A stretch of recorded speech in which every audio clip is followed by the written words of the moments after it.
নমস্কার, ছোট্ট একটা ভিডিও নিয়ে চলে এসেছি। সেদিন আমরা চলে গিয়েছিলাম কিরিটেশ্বরী মায়ের মন্দিরে।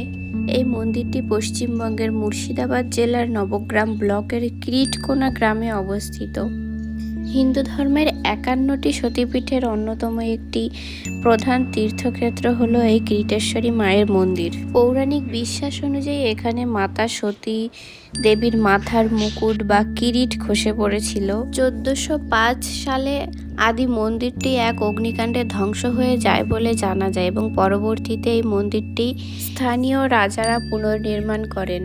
বর্তমানে যে মন্দিরটি দেখা যায় তা 19 শতকের শুরুর দিকে লালগোলার রাজা দর্পনারায়ণ রায় নির্মাণ করেছিলেন।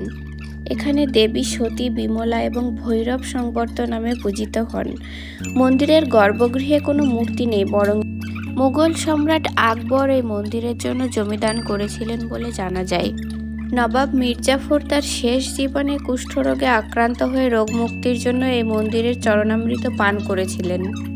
নাটোরের রানী ভবানীও এই মন্দিরের সাথে গভীরভাবে যুক্ত ছিলেন। কিরিটেশ্বরী মাতার দর্শন করে আমরা তারপর চলে গিয়েছিলাম মুর্শিদাবাদের সবথেকে বড় মন্দির জগৎবন্ধু ধাম। পর্যটকদের কাছে এটি একটি আকর্ষণীয় স্থান। জগৎবন্ধু ছিলেন সুন্দর একজন বৈষ্ণব ধর্মগুরু, সমাজ সংস্কারক ও লেখক। নিম্নবর্ণের হিন্দুদের প্রতি বিশেষ সহানুভূতি প্রকাশের জন্য তিনি জগৎবন্ধু উপাধি লাভ করেন। তার পিতার নাম ছিল দীননাথ চক্রবর্তী ও মাতা ছিলেন বামাসুন্দরী দেবী। 2000 সাল থেকে 2003 সালের মধ্যে এই মন্দির নির্মাণ করা হয়েছিল।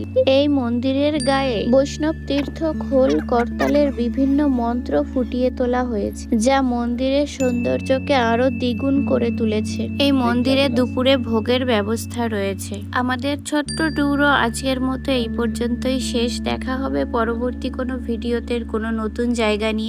ততক্ষণ সবাই ভালো থেকো।